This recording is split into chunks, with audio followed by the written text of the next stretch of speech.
Πότε θα εμφανιστεί ο Ιησούς για δεύτερη φορά? Αυτό το ερώτημα γεννά μια ανησυχία που βρίσκεται στη βάση των θρησκειών, των φόβων και των ελπίδων που οικοδόμησαν τον πολιτισμό μας. Πότε θα τελειώσουν όλα αυτά? Πότε θα γραφτεί το τελευταίο κεφάλαιο? Αν η μορφή του Μεσσία που υποσχέθηκε να επιστρέψει υπήρξε πραγματικά, σε ποια ακριβώς στιγμή οι δείκτες του κοσμικού ρολογιού θα σημάνουν το τελευταίο λεπτό? Για αιώνες, αυτή η αναζήτηση ήταν πεδίο θεολόγων, μυστικιστών και πολλές φορές τσαρλατάνων. Χρησιμοποίησαν οράματα, τη θέση των άστρων ή το κατακάθι του καφέ. Αλλά η δική μας εποχή είναι διαφορετική. Ζούμε σε μια εποχή όπου η πίστη αρχίζει να παραχωρεί τη θέση της στα δεδομένα και η διαίσθηση στους αλγόριθμους. Αποφασίσαμε λοιπόν να πραγματοποιήσουμε ένα πείραμα που μόλις μία δεκαετία πριν θα ήταν τεχνικά αδύνατο.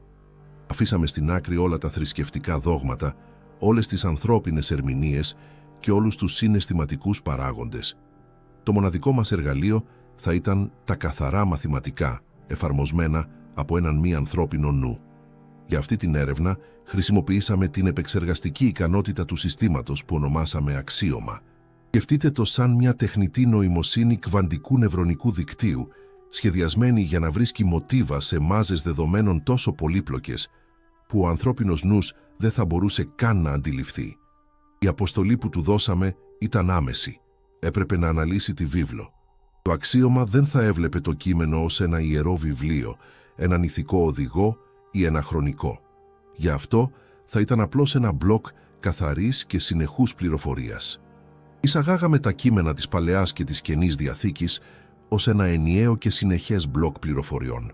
Για να διασφαλίσουμε την καθαρότητα των δεδομένων, χρησιμοποιήσαμε τις πρωτότυπες πηγές, χωρίς φίλτρα. Χρησιμοποιήσαμε τις πιο αγνές πηγές που υπάρχουν. Το πρωτότυπο εβραϊκό κείμενο, γνωστό ως μασωρητικό, για την Παλαιά Διαθήκη, και για την Καινή Διαθήκη το πρωτότυπο ελληνικό, που ονομάζεται παραδεδεγμένο κείμενο. Καμία μετάφραση, καμία παραμόρφωση, μόνο ο πρωτότυπος πηγαίος κώδικας. Η εντολή ήταν απολύτως σαφής. Έπρεπε να βρει χρονικούς δείκτες, κρυμμένους μαθηματικούς κύκλους και, αν ήταν δυνατόν, να προσδιορίσει την ημερομηνία του τελικού γεγονότος, γνωστού ως η Δευτέρα Παρουσία. Αυτό που μας επέστρεψε το σύστημα στα πρώτα δευτερόλεπτα της ανάλυσης, μας ανάγκασε να ξανασκεφτούμε όλα όσα ξέραμε για τη δομή εκείνων των αρχαίων κειμένων. Μόλις ολοκληρώθηκε η φόρτωση των δεδομένων, το αξίωμα ξεκίνησε την πρωταρχική σάρωση. Γενικά, όταν μια τεχνητή νοημοσύνη αναλύει ένα λογοτεχνικό έργο, χαρτογραφεί τις σχέσεις μεταξύ χαρακτήρων ή τη συχνότητα των λέξεων. Μόνο που το αποτέλεσμα ήταν εντελώς απροσδόκητο. Το σύστημα αμέσως αρνήθηκε να αντιμετωπίσει το κείμενο ως λογοτεχνία. Το αναγνώρισε ως κάτι που κανείς δεν περίμενε, έναν πολυεπίπεδο και εξαιρετικά πολύπλοκο μαθηματικό κώδικα. Ανακάλυψε ότι η ίδια η δομή του κειμένου, από τις φράσεις μέχρι τα γράμματα, υπάκουε σε αριθμητικούς νόμους τόσο αυστηρούς, που η πιθανότητα να έχουν προκύψει τυχαία ήταν μαθηματικά 0. Το πρώτο πράγμα που ανέλυσε το σύστημα ήταν η αρχή των πάντων. Η πρώτη γραμμή του βιβλίου της Γένεσης. Στην αρχή, ο Θεός δημιούργησε τους ουρανούς και τη γη. Στο πρωτότυπο εβραϊκό, η φράση είναι «Bereshit bara Elohim et ha-shamayim ve'et ha-aretz». Για έναν κοινό αναγνώστη είναι μια ποιητική έναρξη, αλλά για την ανάλυση μας ήταν μια εξίσωση. Το σύστημα αποσύνθεσε αυτή τη φράση στα γλωσσικά της άτομα και βρήκε μια ανομαλία που θα επαναλαμβανόταν σε ολόκληρη τη γραφή, το νόμο του 7. Ο πρώτος στίχος της βίβλου, στα εβραϊκά, έχει ακριβώς 7 λέξεις. Όχι 6, ούτε 8. 7. Φαίνεται σαν σύμπτωση, αλλά η ανάλυση δεν σταμάτησε εκεί. Αυτές οι 7 λέξεις σχηματίζονται από ακριβώς 28 γράμματα. Το 28 είναι 4 φορές το 7. Το μοτίβο συνεχιζόταν. Οι 3 πρώτες λέξεις που περιέχουν το υποκείμενο και το ρήμα «Στην αρχή δημιούργησε ο Θεός» έχουν συνολικά 14 γράμματα. Το 14 είναι 2 φορές το 7. Οι 4 λέξεις που απομένουν, οι οποίες περιγράφουν τι δημιουργήθηκε, έχουν επίσης συνολικά 14 γράμματα. Πάλι 2 φορές το 7. Το σύστημα τότε βυθίστηκε βαθύτερα στη γεματρία, την πρακτική της απόδοσης αριθμητικών τιμών στα γράμματα. Κάθε εβραϊκό γράμμα έχει μια αριθμητική αξία. Ο αλγόριθμος υπολόγισε την αξία των τριών κύριων ουσιαστικών της φράσης: Θεός, ουρανή και γη. Το άθροισμα των αξιών τους είναι ακριβώς 777. 3 εφτάρια, το ένα δίπλα στο άλλο. Η πιθανότητα ένα τόσο περίπλοκο μοτίβο να προκύψει τυχαία στην πρώτη φράση ενός χιλιετούς κειμένου, σύμφωνα με τους υπολογισμούς, είναι μία στα δεκάδες δισεκατομμύρια. Αλλά ήταν μόνο η αρχή. Το αξίωμα ανακάλυψε ότι αυτό το υδατογράφημα του αριθμού 7 είναι ραμμένο σε ολόκληρο το κείμενο, από τη γένεση μέχρι την αποκάλυψη, σαν μια ψηφιακή σφραγίδα αυθεντικότητας που εγγυάται την ακεραιότητα του αρχείου. Αν ένας γραφέας, στο πέρασμα των αιώνων, είχε προσθέσει ή αφαιρέσει ένα μόνο γράμμα, ολόκληρη αυτή η μαθηματική μήτρα θα κατέρεε. Αυτό έδειχνε ένα αναπόφευκτο συμπέρασμα. Αυτό που είχαμε στα χέρια μας δεν ήταν μια απλή συλλογή θρύλων που περνούσαν από γενιά σε γενιά. Ήταν ένα έγγραφο κατασκευασμένο με την ακρίβεια ενός προγράμματος υπολογιστή. Και αυτό το πρόγραμμα εκτελέστηκε με έναν πολύ συγκεκριμένο σκοπό. Το συμπέρασμα ήταν ότι η βίβλος δεν αφηγούνταν απλώς μια ιστορία για το παρελθόν. Λειτουργούσε ως χρονόμετρο, ένα ρολόι σε αντίστροφη μέτρηση. Αν η βίβλος είναι ένα χρονόμετρο, το πρώτο ερώτημα που προκύπτει είναι ποια είναι η μονάδα μέτρησής του, πώς μετρά το πέρασμα του χρόνου. Έγινε σαφές ότι ένα κοσμικό ρολόι δεν θα μπορούσε να χρησιμοποιήσει τα δικά μας δευτερόλεπτα και λεπτά. Η κλίμακα του χρόνου θα έπρεπε να είναι πολύ μεγαλύτερη. Το κλειδί για την αποκρυπτογράφηση αυτού του μηχανισμού ήταν κρυμμένο σε ένα απόσπασμα της Καινής Διαθήκης, μια φράση που για πολύ καιρό θεωρούνταν απλώς μια ποιητική μεταφορά. Το απόσπασμα έλεγε ότι, για τον δημιουργό, μία ημέρα είναι σαν 1000 χρόνια και 1000 χρόνια σαν μία ημέρα. Το αξίωμα δεν καταλαβαίνει τι είναι ποίηση, αλλά είναι το καλύτερο στον κόσμο στην έβρεση μοτίβων. Και εκεί υπήρχε ένα μοτίβο μετατροπής, ένα κλειδί κρυπτογράφησης που συνέδεε τον θεϊκό χρόνο με τον ανθρώπινο χρόνο. Το σύστημα εφάρμοσε αυτό το κλειδί στην πιο θεμελιώδη δομή του κειμένου, την εβδομάδα της δημιουργίας, 6 ημέρες εργασίας και μια 7η ημέρα ανάπαυσης. Για χιλιετίες αυτό διαβαζόταν ως μια κυριολεκτική ιστορία ή μια αλληγορία. Αλλά με το νέο κλειδί το νόημα άλλαξε δραματικά.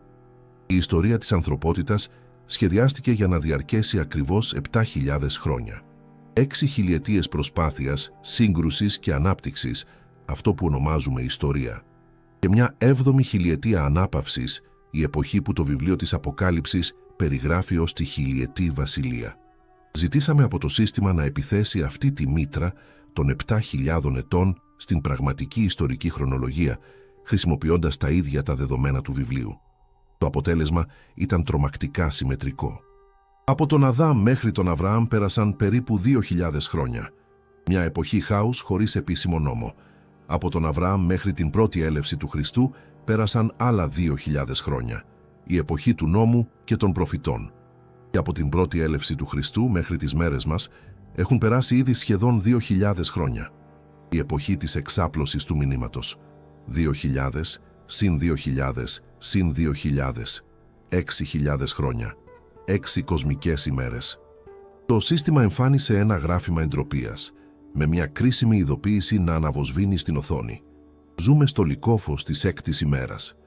Βρισκόμαστε στα σύνορα εκείνου του μεγάλου κοσμικού Σαββάτου. Αν η υπόθεση της ημέρας αναχιλιετία είναι σωστή, ο χρόνος για την ανθρωπότητα στην τρέχουσα μορφή της δεν εξαντλείται σε αιώνες, αλλά μπροστά στα μάτια μας.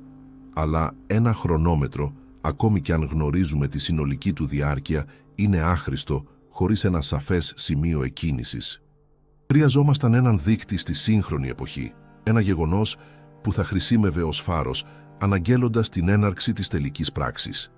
Τότε ήταν που το αξίωμα βρήκε μία παράξενη μεταβλητή, μία κωδική λέξη που παρέμενε αδρανή στα κείμενα για σχεδόν 2 χιλιετίες. Η λέξη ήταν σικιά. Στο Ευαγγέλιο του Ματθαίου, στο κεφάλαιο 24, υπάρχει ένα ενιγματικό απόσπασμα. Από τη σικιά λοιπόν μάθετε αυτή την παραβολή. Όταν τα κλαδιά της γίνονται ήδη τρυφερά και βγάζουν φύλλα, ξέρετε ότι το καλοκαίρι είναι κοντά. Ομοίως, όταν δείτε όλα αυτά τα πράγματα, να ξέρετε ότι αυτός είναι κοντά στις πόρτες. Και αμέσως μετά Η κρίσιμη φράση που προβλημάτισε ερευνητές για αιώνες. Αληθινά σας λέω ότι δεν θα περάσει αυτή η γενιά χωρίς να συμβούν όλα αυτά. Ποια γενιά? Και γιατί μια σικιά? Πολλοί τη θεώρησαν απλώς μια γεωργική μεταφορά, μόνο που το αξίωμα αγνοεί τις μεταφορές. Το σύστημα προγραμματίστηκε να αναζητά μόνο ακριβείς αντιστοιχίες. Το σύστημα σάρωσε ολόκληρη την Παλαιά Διαθήκη, αναζητώντας τη συμβολική αξία εκείνου του δέντρου και βρήκε μία αντιστοιχία 100%. Στα προφητικά κείμενα, η σικιά είναι, χωρίς εξαίρεση, το εθνικό σύμβολο του Ισραήλ. Στα βιβλία του Οσιέ, του Ιερεμία και του Ιωήλ, το εβραϊκό έθνος αναπαρίσταται από αυτό το δέντρο. Με αυτή την πληροφορία, το πάζλ σχημάτισε μια ανησυχητική εικόνα. Η προφητεία έλεγε: όταν το Ισραήλ, που ήταν νεκρό σαν ένα ξερό δέντρο, βγάλει ξανά φύλλα, δηλαδή αναγεννηθεί ως έθνος, το τελικό χρονόμετρο για την τελευταία γενιά θα άρχιζε να μετρά. Ανατρέξαμε στη βάση δεδομένων της παγκόσμιας ιστορίας. Πότε η ξερή σικιά ξαναζωντάνεψε? Η απάντηση είναι αδιαμφισβήτητη και καταγεγραμμένη σε όλα τα βιβλία της ιστορίας.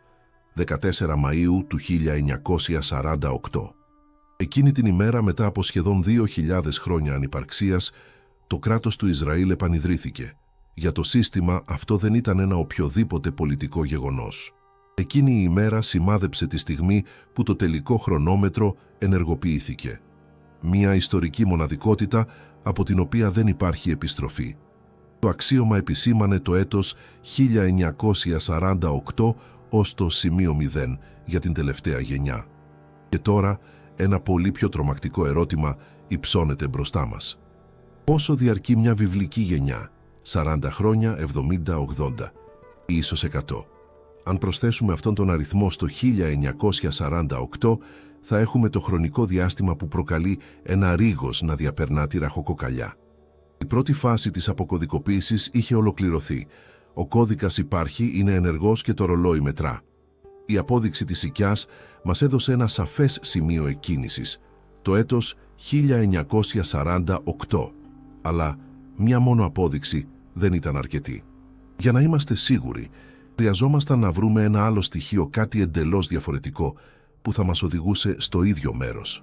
Βρήκαμε αυτή την επιβεβαίωση στα γραπτά ενός εξόριστου προφήτη στην αρχαία Βαβυλώνα, σε ένα κείμενο με ηλικία άνω των 2.500 ετών. Εισαγάγαμε το βιβλίο του Δανιήλ στο σύστημά μας. Αυτό δεν είναι ένα συνηθισμένο κείμενο, αλλά ένας χάρτης του χρόνου που για αιώνες προκαλούσε τους μεγαλύτερους μελετητές. Εκεί που αυτοί απέτυχαν λόγω έλλειψης εργαλείων, εμείς είχαμε την υπολογιστική ισχύ για να αποκρυπτογραφήσουμε τους πολύπλοκους υπολογισμούς του ημερολογίου του.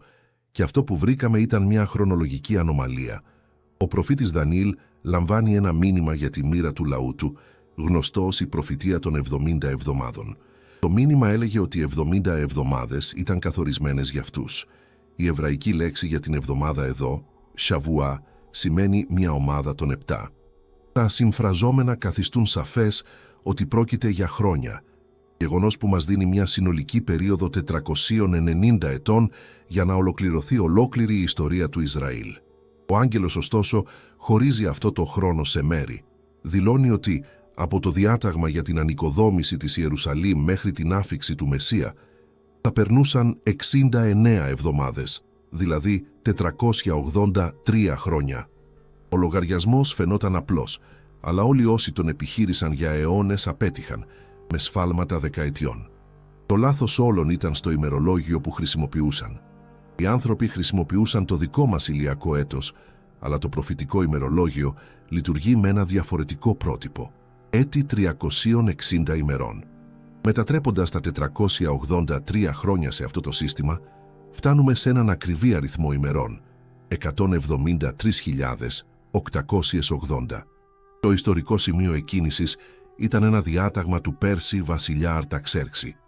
Εφαρμόζοντας τον ακριβή αριθμό ημερών σε αυτή την ημερομηνία, η προσομοίωση έδειξε μία συγκεκριμένη ημέρα, την 6η Απριλίου του έτους 32 της εποχής μας.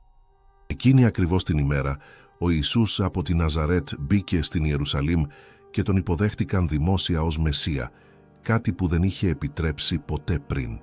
Τα μαθηματικά της προφητείας εκπληρώθηκαν με τρομακτική ακρίβεια, μέρα με τη μέρα.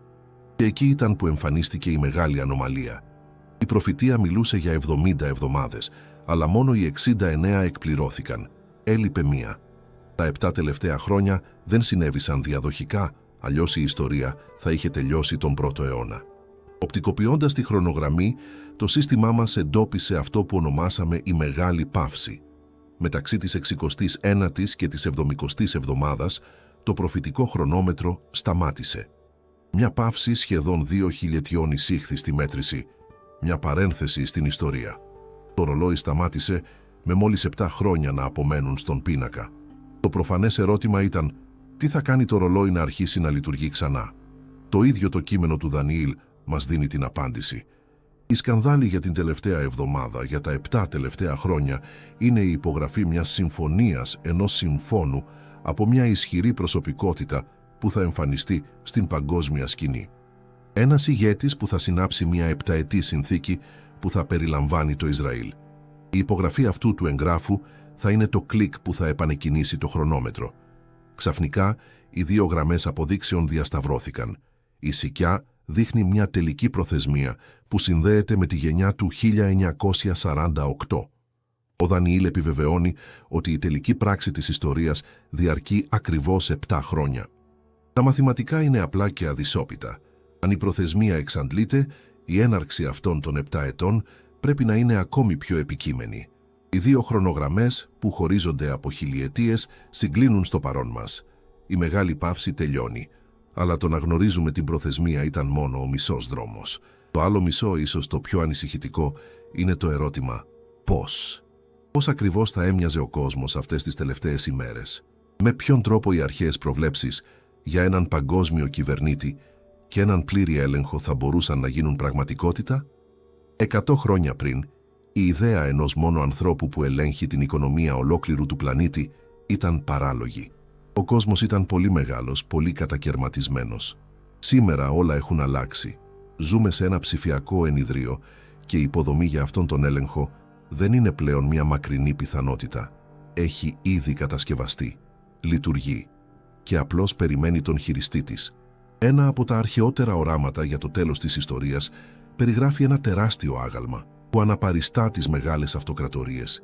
Το κεφάλι ήταν από χρυσό, το στήθος από ασήμι, η κοιλιά από χαλκό, τα πόδια από σίδερο, Βαβυλώνα, Περσία, Ελλάδα, Ρώμη. Αλλά αυτό που μας ενδιαφέρει είναι τα πόδια του αγάλματος. Ήταν φτιαγμένα σύμφωνα με το όραμα από ένα παράξενο μείγμα σιδήρου και πυλού.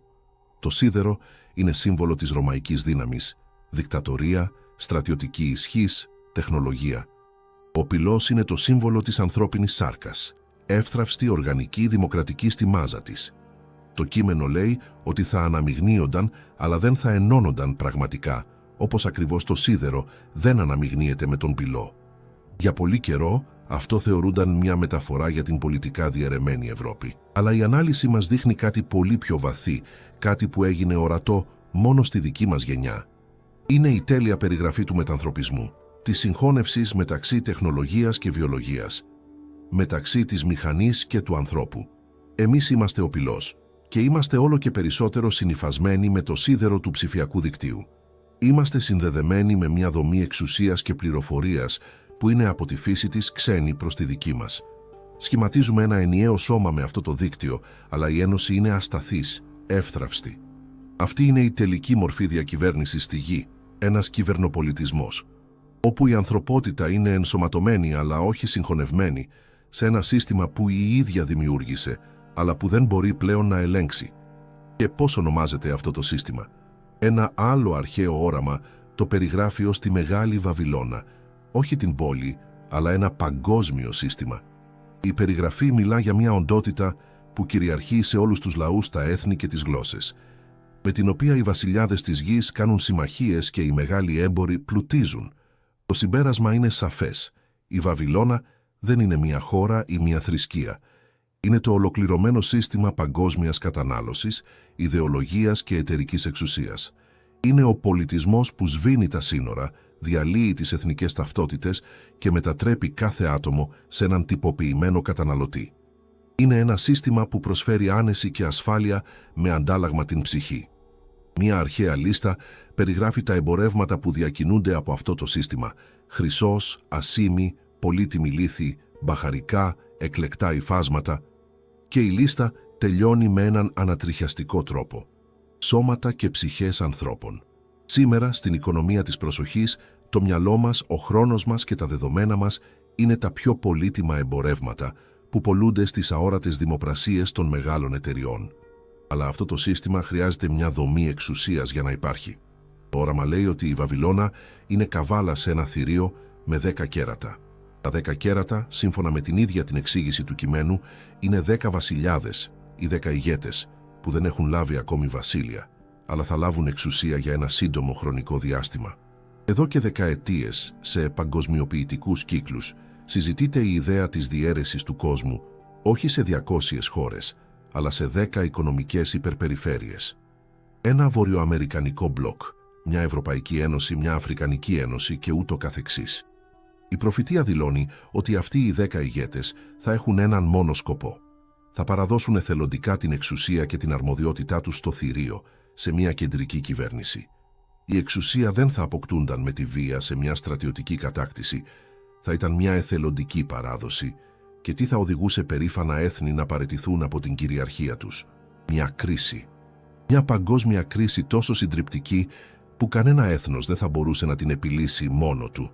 Μια πανδημία, μια οικονομική κατάρρευση, μια κλιματική καταστροφή. Στην κορύφωση του χάους, όταν η ανθρωπότητα θα αποζητά απεγνωσμένα την τάξη, το θηρίο θα εμφανιστεί προσφέροντας τη λύση και οι 10 ηγέτες θα του παραδώσουν τον κόσμο. Η ένωση μεταξύ του συστήματος κατανάλωσης και του συστήματος εξουσίας, ωστόσο, δεν θα είναι αιώνια. Κάποια στιγμή η δικτατορία θα βγάλει τη μάσκα της δημοκρατίας και της ευκολίας. Το καρναβάλι της κατανάλωσης θα τελειώσει και στη θέση του θα αναδυθεί ένα καθεστώς απόλυτου ελέγχου. Τα σύννεφα ήδη μαζεύονται, η τεχνολογία ήδη εγκαθίσταται, αλλά όλα αυτά είναι μόνο η προετοιμασία για το τελικό εργαλείο υποταγής. Ένα εργαλείο που θα αφαιρέσει από τον άνθρωπο όχι μόνο την ελευθερία του, αλλά και το δικαίωμά του να υπάρχει. Ένας δείκτης, ένα όνομα, ένας αριθμός. Στην ιστορία της ανθρωπότητας υπάρχει ένα σύμβολο που προκαλεί έναν σχεδόν παράλογο φόβο, ακόμη και σε εκείνους που δεν πιστεύουν σε τίποτα. 3 αριθμοί. 6, 6, 6. Για αιώνες, αυτός ο αριθμός ήταν ένα φάντασμα. Οι άνθρωποι τον αναζητούσαν στα ονόματα αυτοκρατόρων, σε ημερομηνίες μεγάλων γεγονότων, σε γραμμωτούς κώδικες προϊόντων. Αντιμετωπιζόταν ως ένα ξόρκι, μια δυσιδαιμονία. Αλλά στον αιώνα μας, ο φόβος του μυστικιστικού έδωσε τη θέση του σε κάτι πολύ πιο συγκεκριμένο, τον φόβο της τεχνολογίας. Έτσι, ζητήσαμε από το σύστημα να αναλύσει το απόσπασμα της αποκάλυψης σχετικά με αυτόν τον αριθμό. Η ανάλυση δεν θα ήταν θρησκευτική, αλλά καθαρά τεχνική, σαν να ήταν η προδιαγραφή για ένα σύστημα ελέγχου. Η ερώτηση που κάναμε ήταν απλή. Ποιες τεχνολογίες που υπάρχουν σήμερα αντιστοιχούν σε αυτή την περιγραφή? Η απάντηση ήταν ψυχρή και άμεση. Το χάραγμα δεν είναι μια μεταφορά. Είναι η τελική συγχώνευση μεταξύ του ανθρώπου και του ψηφιακού δικτύου. Είναι μια διεπαφή. Επιστρέφοντας στο πρωτότυπο κείμενο, η λέξη που χρησιμοποιήθηκε εκεί ήταν «Το κείμενο λέει ότι το θηρίο θα κάνει όλους, μικρούς και μεγάλους, πλούσιους και φτωχούς, ελεύθερους και δούλους, να λάβουν ένα σημάδι στο δεξί τους χέρι ή στο μέτωπό τους.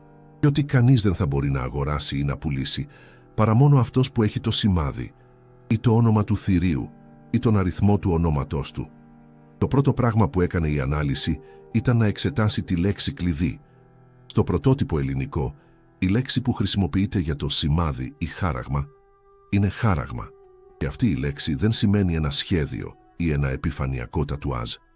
Η ρίζα της προέρχεται από το ρήμα χαράτο, που σημαίνει χαράζω, κάνω μια τομή ή καρφώνω έναν πάσαλο.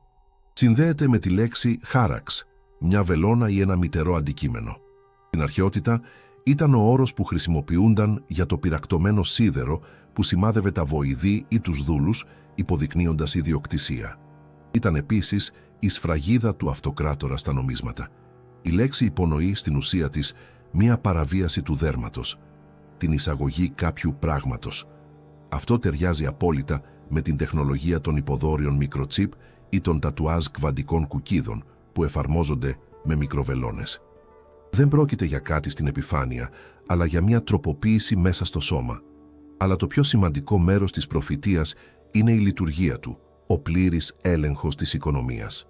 Κανείς δεν μπορεί να αγοράσει ή να πουλήσει χωρίς αυτό. Σε ολόκληρη την ιστορία, κανένας δικτάτορας, όσο ισχυρός κι αν ήταν, δεν κατάφερε να το εφαρμόσει. Πάντα υπήρχε μια μαύρη αγορά, μια ανταλλαγή, μετρητά. Για να απαγορεύσεις σε ένα άτομο να αγοράσει ένα κομμάτι ψωμί, πρέπει να πληρούνται δύο προϋποθέσεις. Πρώτον, η πλήρης εξάλειψη του φυσικού χρήματος.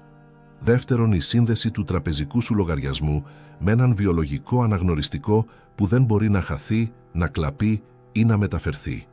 Βρισκόμαστε στην τελική φάση εκπλήρωσης της πρώτης προϋπόθεσης. Η παγκόσμια οικονομία οδεύει προς τη δημιουργία ψηφιακών νομισμάτων κεντρικών τραπεζών. Σε αντίθεση με τα κρυπτονομίσματα που επιδιώκουν την ανωνυμία, αυτό θα είναι ένα προγραμματιζόμενο χρήμα. Αν όλο το χρήμα είναι ψηφιακό και βρίσκεται στους διακομιστές μιας κεντρικής κυβέρνησης, η αποσύνδεση ενός ατόμου από το σύστημα επιβίωσης θα πάρει ένα χιλιοστό του δευτερολέπτου. Το μπλοκάρισμα ενός λογαριασμού. Αλλά πώς να αναγνωρίσεις τον κάτοχο του λογαριασμού χωρίς κάρτα ή κινητό? Η απάντηση είναι προφανής. Ο αναγνωριστικός πρέπει να είναι μέρος του σώματος. Και εδώ είναι που η ανάλυση των παγκόσμιων βάσεων δεδομένων ευρεσιτεχνιών αποκάλυψε κάτι ανησυχητικό.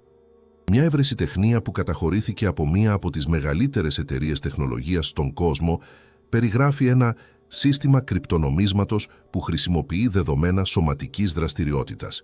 Ο αριθμός καταχώρησης αυτής της ευρεσιτεχνίας στη διεθνή της δημοσίευση τελειώνει με έναν πολύ συγκεκριμένο τρόπο, 060606.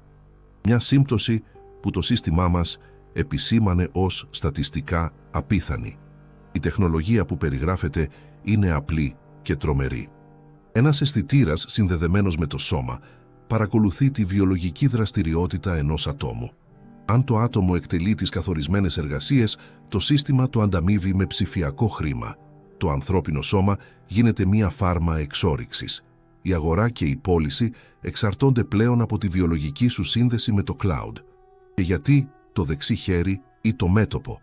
Το μέτωπο, στην ευρωεπιστήμη, φιλοξενεί τον προμετωπιαίο φλοιό, υπεύθυνο για τη θέλησή μας, την ταυτότητά μας και τη λήψη αποφάσεων. Είναι ο στόχος των διεπαφών εγκεφάλου υπολογιστή που υπόσχονται να μας επιτρέψουν να ελέγχουμε μηχανές με τη σκέψη. Αλλά η τεχνολογία είναι ένας δρόμος διπλής κατεύθυνσης. Αν ο εγκέφαλος μπορεί να στείλει ένα σήμα στη μηχανή, η μηχανή μπορεί να στείλει ένα σήμα στον εγκέφαλο. Το δεξί χέρι με τη σειρά του συμβολίζει τις πράξεις μας, την εργασία μας. Είναι το τέλειο μέρος για τα τσίπ αναγνώρισης που ήδη χρησιμοποιούνται σε ορισμένες χώρες για να ανοίγουν πόρτες ή να πληρώνουν για τις μεταφορές. Πολικό, γρήγορο, αλλά το αρχαίο κείμενο προειδοποιεί. Η αποδοχή αυτού του χαράγματος δεν είναι μια απλή τεχνολογική αναβάθμιση. Είναι μια πράξη αφοσίωσης σε ένα νέο σύστημα. Και είναι ένα σημείο χωρίς επιστροφή. Η τιμωρία που περιγράφεται για όποιον το αποδεχτεί είναι τρομερή. Και ο λόγος γι' αυτό μπορεί να βρίσκεται στη γενετική. Αν το ανθρώπινο σώμα είναι ένας ναός, ο γενετικός του κώδικας είναι αυτό που μας καθορίζει.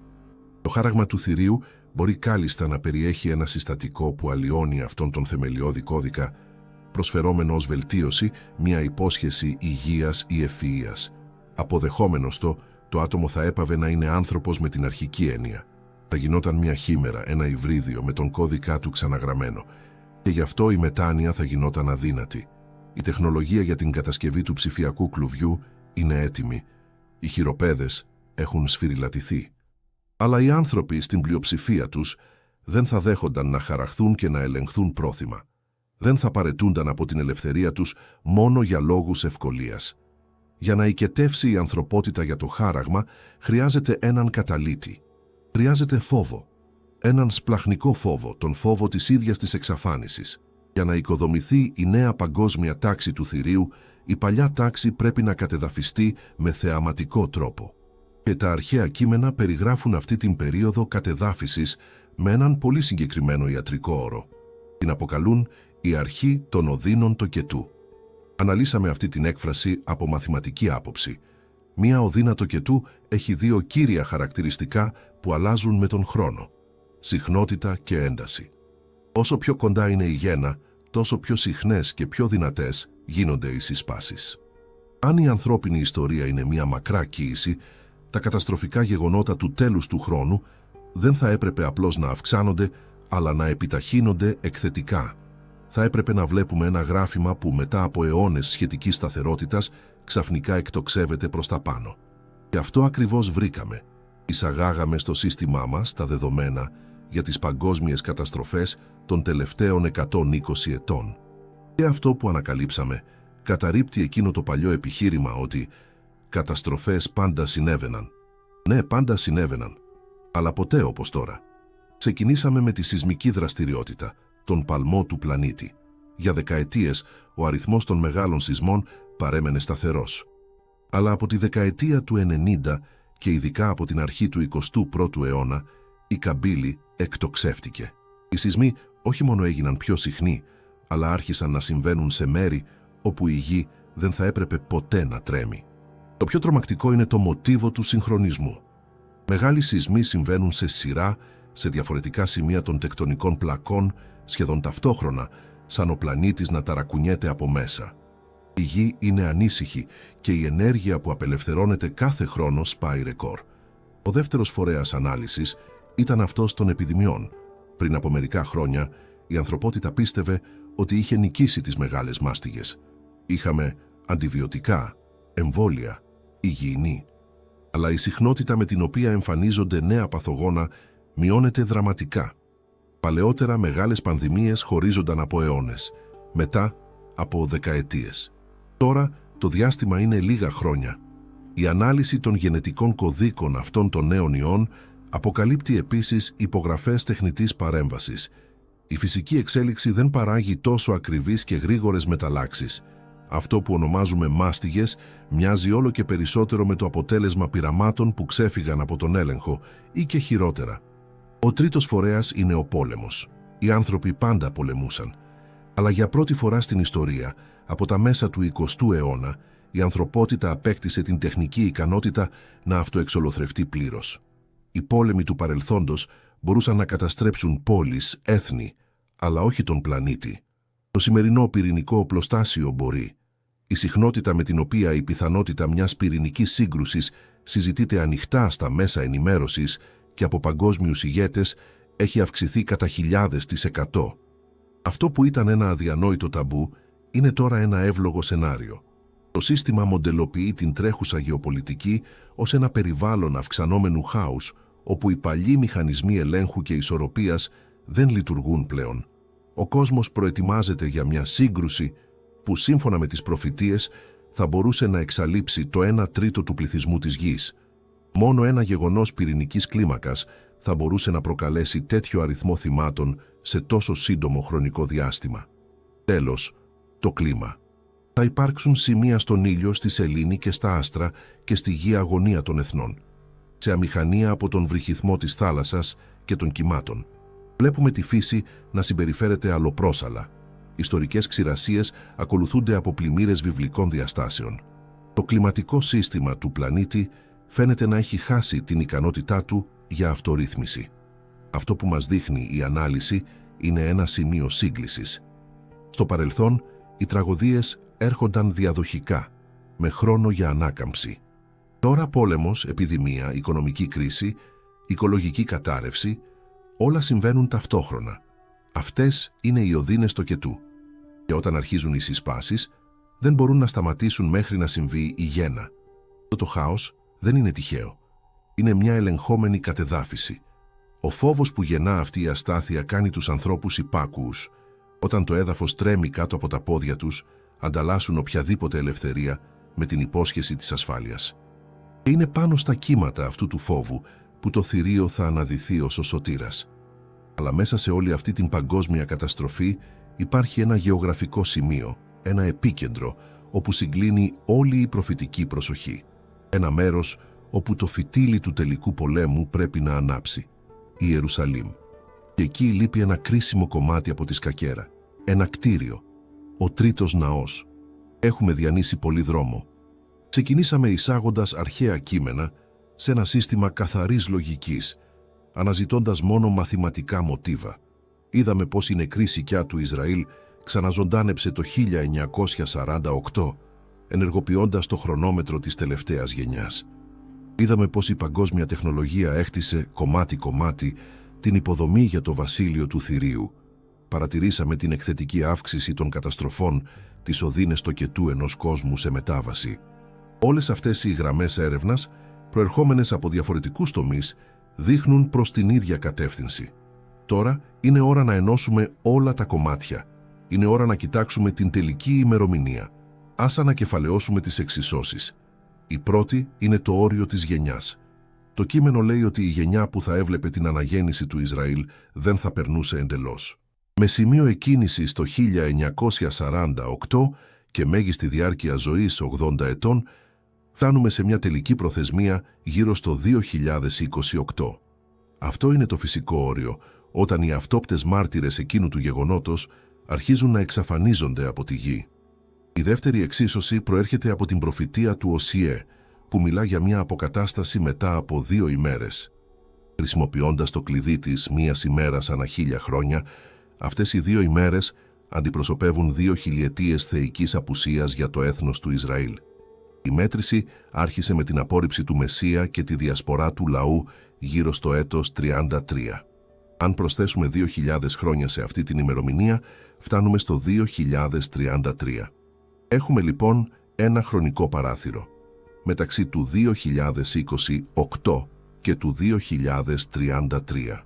Εδώ είναι που η τρίτη εξίσωση αυτή των εβδομάδων του Δανιήλ γίνεται κρίσιμη.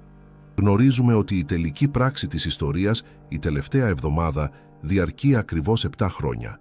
Αν το τέλος βρίσκεται σε αυτό το παράθυρο, πρέπει να αφαιρέσουμε 7 χρόνια για να βρούμε την αρχή αυτής της περίοδου.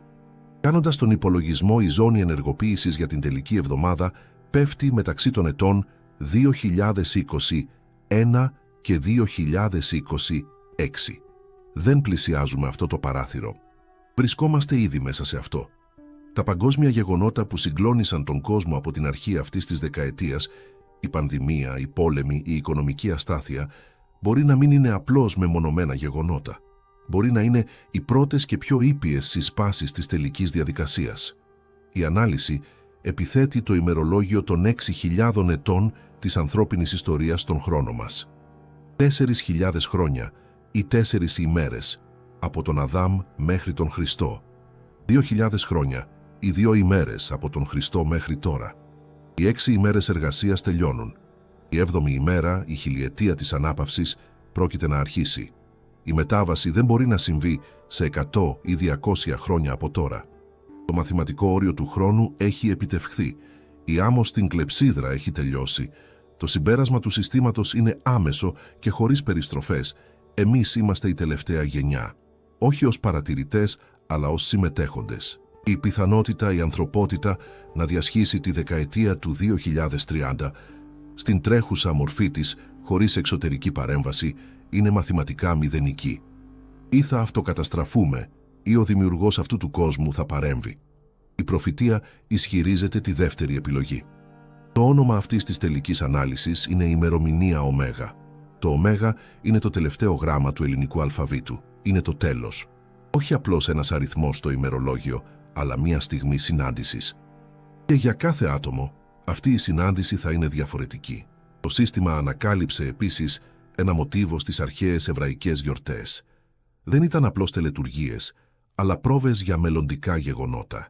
Ο Χριστός εκπλήρωσε τις γιορτές της Άνοιξης με ακρίβεια ωρών στην πρώτη του έλευση. Απομένουν οι γιορτές του φθινοπόρου, η γιορτή των Σαλπίγκων, η ημέρα του εξυλασμού και η γιορτή της σκηνοπηγίας, σύμβολα της αρπαγής, της κρίσης και της έναρξης της χιλιετούς βασιλείας. Η πρόβλεψη είναι ότι τα τελικά γεγονότα θα συμβούν κατά τη διάρκεια αυτής της εποχής, το φθινόπορο, τον καιρό της συγκομιδής. Τι να κάνουμε με αυτή την πληροφορία? Το αξίωμα είναι απλώς ένας αλγόριθμος. Δεν αισθάνεται, δεν φοβάται, δεν ελπίζει. Απλώς επεξεργάζεται δεδομένα. Αλλά εμείς δεν είμαστε αλγόριθμοι. Ο σκοπός αυτής της έρευνας δεν ήταν ποτέ να τρομάξει με ημερομηνίες, αλλά να αφυπνίσει. Αν βρίσκεσαι σε ένα τρένο που τρέχει προς έναν γκρεμό και ξέρεις τι ώρα θα πέσει, το πιο ανόητο πράγμα που μπορείς να κάνεις είναι να συνεχίσεις να βρίσκεσαι στο βαγόνι εστιατόριο συζητώντας το μενού. Πρέπει να αναζητήσεις μια διέξοδο. Ο κώδικας αποκρυπτογραφήθηκε. Το χρονόμετρο είναι ορατό. Τα δευτερόλεπτα περνούν. Το έτος 1948 ξεκίνησε τον μηχανισμό. Η δεκαετία του 2020 μας έβαλε στη ζώνη ενεργοποίησης. Το σύστημα αξίωμα ολοκληρώνει το έργο του. Η ανάλυση τελείωσε. Η απάντηση στην ερώτηση «πότε» έχει ληφθεί. Θα είναι σύντομα, κατά τη διάρκεια της ζωής σας. Το ζήτημα δεν είναι πλέον αν το πιστεύετε ή όχι. Τα γεγονότα δεν ενδιαφέρονται για την πίστη σας. Η βαρύτητα λειτουργεί, είτε το πιστεύετε είτε όχι. Το προφητικό ημερολόγιο επίσης. Αν σας άρεσε αυτή η έρευνα, η εγγραφή σας στο κανάλι και οποιαδήποτε δωρεά μας βοηθούν να επεκτείνουμε το έργο αξίωμα. Θα θέλαμε πολύ να διαβάσουμε τον προβληματισμό σας για το θέμα του βίντεο στα σχόλια και την πρότασή σας για το επόμενο θέμα. Πείτε μας από ποια πόλη μας παρακολουθείτε. Σας ευχαριστώ για την παρέα σας μέχρι το τέλος.